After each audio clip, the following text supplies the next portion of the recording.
Hello everyone, today I'll be teaching you guys how to do an arm drag into a Tani Otoshi or a valley drop, which is a throw that I learned in judo.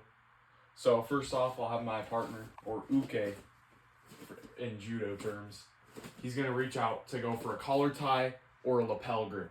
Now my first movement is here. I'm going to grab right behind his tricep and drag across while closing the distance. If I don't close that distance, it's going to be easy for him to escape, and the throw is not going to perform well. When he goes to grab here, and we're tight. You want to keep your chest tight to his shoulder or back.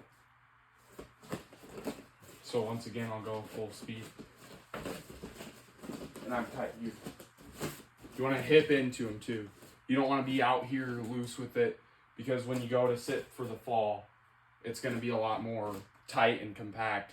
So when you land, it's easier to recover rather than having more of a scramble position. So as he goes,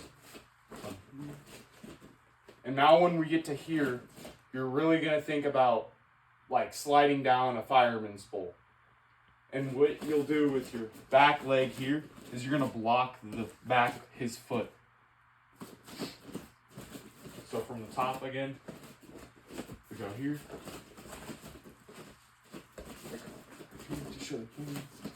I'm going to slide.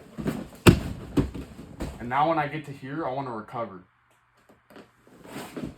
Recover your position. Keep your chest heavy.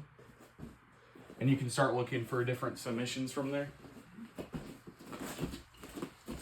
Another one I'll go over is if he has a collar tie on me.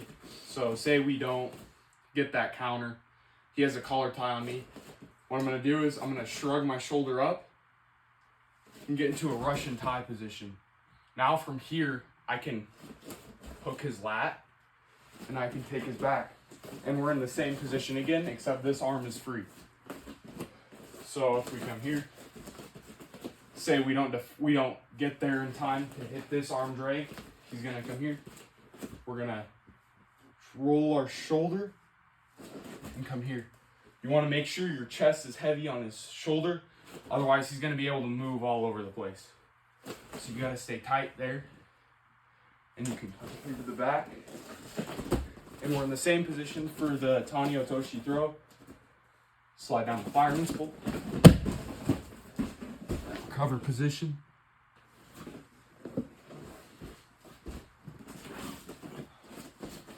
Now another thing I would like to add, so once we get down to that position again, whether I defend right away and hit that arm drag, or he has that collar tie and I go for the Russian, I'm gonna come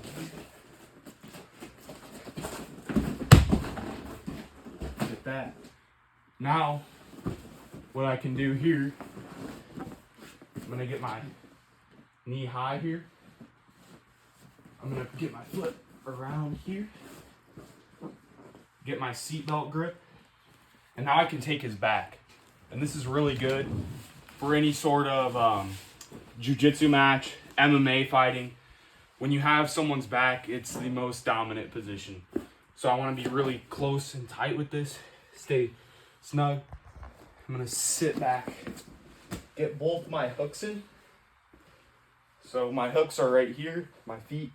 I'm gonna get my hooks in, and I wanna keep my head underneath his head. Now if I go, say he's trying to fight my hook out, I can trap this arm behind his back, and now he only has one arm to fight. What I'll do is I'll sneak in the rear naked choke, and a lot of people like to come here. A lot of inexperienced people like to come here. What you wanna do is tuck that arm behind their head. It's gonna be harder for him to fight. So if I have it here, he can fight that off. But if I have it back here, it's a lot harder for him to fight it off. Try to fight it off. It's a lot harder. Now, to finish it, I just squeeze, and you can inhale for a deeper squeeze.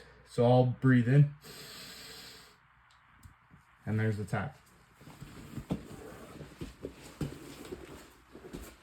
So there's two ways from an arm drag if he goes to reach for it, or from the Russian tie if he gets that collar tie on you, into the bottom position, recovery, and then taking the back to get the submission. Thank you guys.